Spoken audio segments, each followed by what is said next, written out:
Assalamualaikum warahmatullahi wabarakatuh. Innal hamdalillah nahmaduhu wa nasta'inuhu wa nastaghfiruhu wa natubu ilaih wa na'udzu billahi min shururi anfusina wa min sayyiati a'malina. May yahdihillahu fala mudhillalah wa may yudlil fala hadiyalah. Asyhadu an la ilaha illallah wahdahu la syarikalah wa ashhadu anna Muhammadan abduhu wa rasuluh sallallahu alaihi wa ala alihi wa ashabihi wa man salaka sabilahum ila yaumiddin wa ba'd. Ikhwani wa akhwati fiddin, a'azzani Allah wa iyyakum jami'a. Alhamdulillah, pada kesempatan pagi kali ini kita masih masuk di poin yang ke-6 dari 6 pokok perkara yang berkaitan dalam masalah akidah. Pokok yang keenam ini membahas tentang raddu syubhah, membantah syubhat yang diletakkan oleh syaitan dalam meninggalkan Al-Quran dan Sunnah dan mengikuti al-ara', pendapat-pendapat dan hawa nafsu yang berbeda-beda dan bermacam-macam. Ya, apa bentuknya? Ya, syubhatnya itu adalah annal Quran wa sunnah, bahwa Al-Quran dan Sunnah itu la ya'rifuhuma illal mujtahidul mutlaq, bahwa Al-Quran dan Sunnah itu tidak ada yang mengetahui keduanya kecuali seorang mujtahid yang mutlak. Ya, nah ini yang nanti akan dibahas. Dan al-mujtahid wal mausuf menurut mereka disifati dengan sifat yang begini dengan sifat-sifat yang mungkin la tujad tamah, tidak bisa dijumpai secara sempurna pada mungkin sahabat-sahabat bahkan mungkin tidak bisa didapati dan dijumpai sifat seorang mujtahid ini pada beberapa para sahabat menurut mereka, dan nanti akan dijelaskan oleh beliau. Ikhwani wa akhwati fiddin, a'azzani Allah wa iyyakum jami'a. Yang perlu kita ketahui bahwa poin yang keenam atau pokok yang keenam ini, yang terakhir ini, perkara yang penting sekali, kata beliau. Penting sekali. Bahwa mereka mengatakan kita nih gak mengetahui arti-arti Al-Quran dan Sunnah, dan kita gak mungkin mengetahuinya. La ya'rifuha illal ulama'ul kibar. Tidak ada yang mengetahui tentang makna Al-Quran dan Sunnah kecuali ulama-ulama yang kibar, yang besar, senior. Fayuqalu lahum, maka dikatakanlah kepada mereka, artinya ucapan mereka yang seperti itu, maka dikatakanlah bahwa Al-Quran itu di dalamnya asya wadihah. Jadi Al-Quran itu adalah sesuatu yang jelas. Jelas, Al-Quran itu jelas. Ya'rifuhal ami wa ya'rifuhal muta'allim. Orang yang umum dan orang yang belajar pun tahu tentang makna dan apa yang ada dalam Al-Quran. Taqumu bihal hujjah 'alal khalqi. Al-Quran itu menjadi tegak, yang dengannya hujjah, yang tegak, dengannya hujjah 'alal khalqi, atas makhluk. Walaupun ada di dalam Al-Quran itu asya, hal-hal yang la ya'rifuha illal ulama. Walaupun ada di dalam Al-Quran perkara-perkara yang tidak diketahui kecuali oleh ulama. Bahkan wafihi, ada di dalam Al-Quran juga hal-hal yang tidak ada yang mengetahuinya kecuali siapa? Allah Subhanahu wa ta'ala. Ini penting bahwa Al-Quran itu jelas. Al-Quran itu mudah, gampang, bisa diketahui oleh orang yang awam, oleh orang yang belajar, ya. Dan juga ada beberapa hal yang mungkin diketahui juga oleh ulama yang butuh pengetahuan, butuh kaidah. Tapi yang umum-umum ya banyak sekali. Naam ya, kata beliau ada juga di dalam Al-Quran perkara-perkara yang tidak bisa diketahui kecuali oleh mujtahid mutlak. Memang ada ya, mungkin hal-hal yang mungkin kita susah memahami. Tapi kata beliau tujadu asya' katsira ya'rifuhul awam. Akan tetapi ya banyak hal-hal yang diketahui oleh orang awam. Awam banyak yang mengetahui, oh ternyata tentang ini nanti disebutkan beberapa ayat yang berkaitan dengan itu. Wa ya'rifu hal muta'allim, ada yang juga diketahui oleh orang yang belajar ilmu, yang dia peroleh ya dengan ukuran yang yasir, ukuran yang mudah, minal ilm, dari ilmu. Contoh surah An-Nisa ayat 36. Allah katakan wa'budullaha wa la tusyriku bihi syai'a. Dan sembahlah Allah Ta'ala dan janganlah kalian menyekutukan Allah dengan sesuatu apapun. Jelas enggak? Jelas apa susah? Gampang. Sembahlah Allah Ta'ala dan jangan berbuat syirik. Kan jelas. Gampang, bisa difahami semua. Ya. Kemudian dalam surah Al-Maidah ayat yang ke-72, innahu mayusyrik billah. Sesungguhnya barang siapa yang berbuat syirik kepada Allah Ta'ala, faqad harramallahu alaihil jannah wa ma'wahun nar. Maka Allah haramkan atasnya surga dan tempatnya di neraka. Jelas enggak? Jelas. Barang siapa yang melakukan syirku billah, Allah haramkan atasnya surga, tempatnya di mana? Neraka. Jelas. Gak susah. Kemudian dalam surah Al-Isra ayat 32, wala taqrabuz zina, dan janganlah kalian mendekati zina. Jelas enggak? Dan janganlah kalian mendekati zina. Artinya mendekati aja nggak boleh, apalagi melakukannya. Jelas. Jadi nggak usah dipikir-pikir gimana, enggak. Jelas. Al-Quran itu mudah. Wala taqrabuz zina, dan janganlah kalian mendekati zina. Kemudian dalam surah Al-Maidah ayat yang ketiga, hurrimat alaikumul maitah, diharamkan atas kalian al-maitah, bangkai. Anak tanya, bangkai itu apa Pak? Bu, bangkai itu apa? Hah? Udah itu aja. Bangkai itu apa? Naam, ahsan. Ya, binatang yang mati, maksudnya yang halal, yang mati, yang tidak disebut nama Allah Ta'ala, itu bangkai. Contoh, antum lihat ayam, ya, ayam di jalan, ternyata ditabrak motor, ayamnya mati, maka itu jadi apa?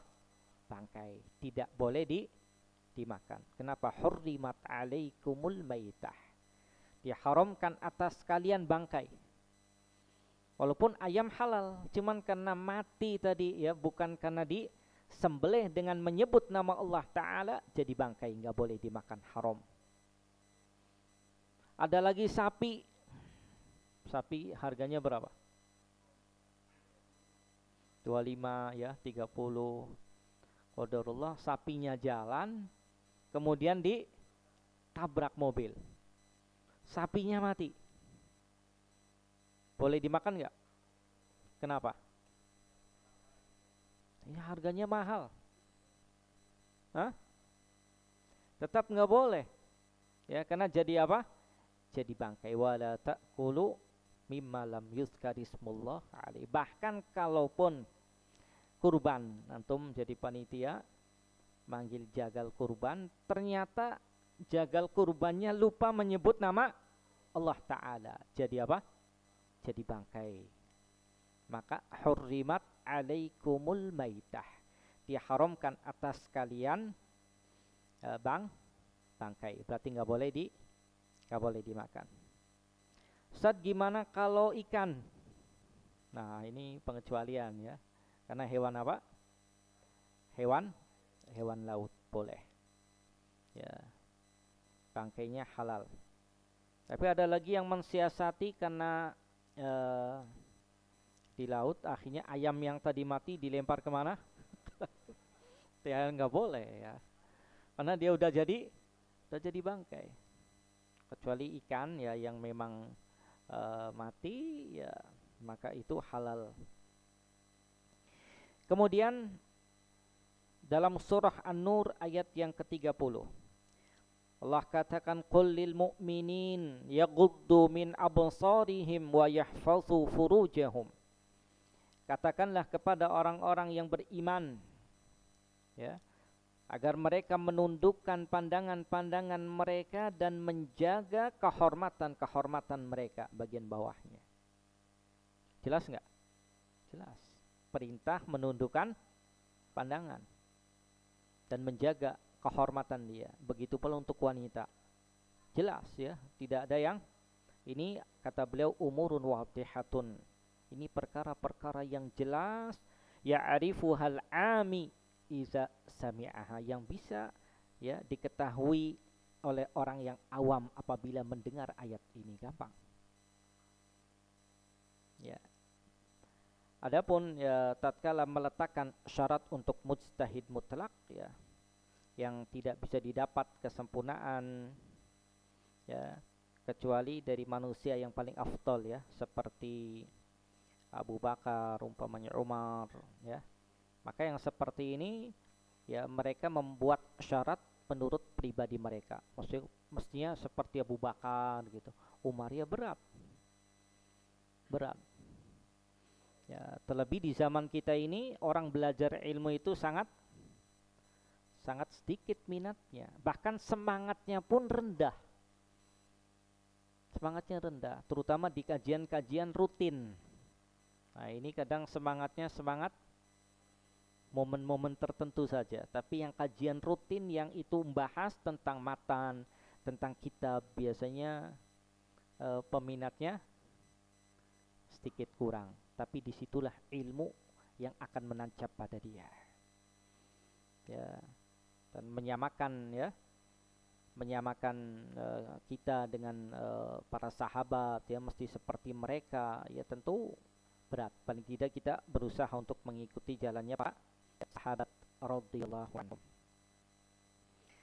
Dan barang siapa yang mencari petunjuk ya, minhuma, dari keduanya ya, maka disebutnya macam-macam ya, disebutnya sebagai sindik atau orang yang akalnya tidak sehat ya. Kenapa? Karena susah dalam memahami keduanya ya. Maka ya, beliau pun menyebutkan tentang beberapa hal yang sekiranya butuh perhatikan bagi penuntut ilmu, bahwa mentadabburi Al-Quran ya, mentadabburi sunnah Nabi Muhammad SAW itu adalah perkara yang mudah, tentu bagi yang ada keinginan untuk memahami keduanya. Maka di akhir ya pembahasan ini ya, beliau pun memulai dengan memuji Allah Subhanahu wa taala, kemudian salat dan salam kepada Nabi Muhammad SAW, kemudian ya beliau pun menutup dengan akhiruhu walhamdulillahirabbil alamin wa sallallahu ala nabiyyina Muhammadin wa alihi wa sahbihi wa sallama tasliman katsira ila yaumiddin. Dan Syekh Saleh kemudian menutup dengan penjelasannya, wassalatu wassalamu ala rasulihi muallimil khairi wad da'i ila Allah sallallahu alaihi wa ala alihi wa sahbihi wa man ihtada bihadyihi wa sara ala nahjihi wa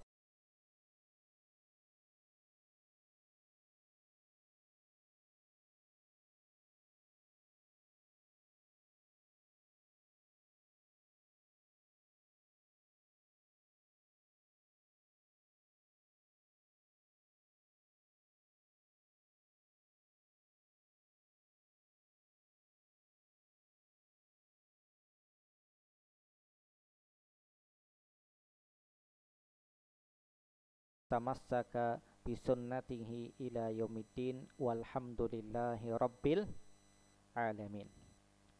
Ya, selesailah pokok yang keberapa? Yang keenam dari 6 pokok ya perkara yang berkaitan dengan akidah. Coba Ana mau tanya dari pokok yang pertama, Pak. Apa kemarin? Hah? Nah, yang pertama apa? Ikhlas. Ya, yang kedua, na'am, mumtaz. Ya, yang ketiga,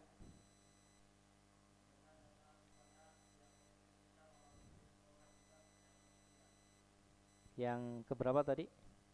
Ketiga. Nah, yang kedua apa tadi? Na'am, mumtaz. Yang keempat, yang kelima, yang keenam,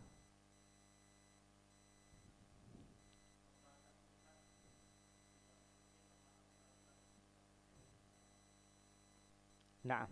Masya Allah, itu 6 poin ya yang berkaitan dengan masalah akidah. Dan insya Allah di pertemuan berikutnya nanti kita masuk di penjelasan tentang 6 perkara sirah yang berkaitan dengan akidah. Jadi nanti ada 6 ya kejadian-kejadian dalam sirah Nabawi yang berkaitan dengan masalah akidah. Nah, nanti kita akan bahas satu persatu, insya Allah ya. Karena sedikit ya, tapi difahami itu lebih baik daripada panjang tapi tidak difahami. Tapi mungkin demikian yang bisa kita sampaikan. Wassallallahu ala nabiyina Muhammadin walhamdulillahi rabbil alamin. Tafadhal, barangkali ada yang belum jelas dan mau ditanyakan. Nah.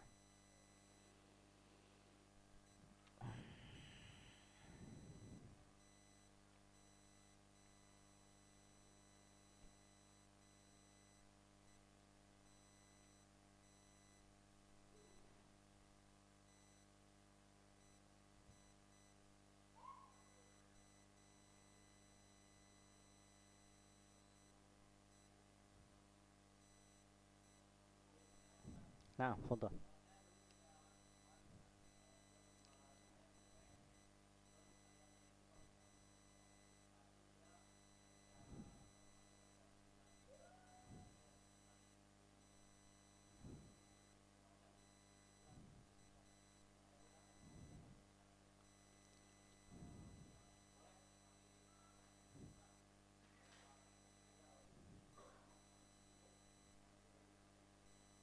Nah, ini udah dimatikan. Nah, matikan aja. Nah, boleh nggak menyembelih ya binatang yang 10 umpamanya 10 ekor dengan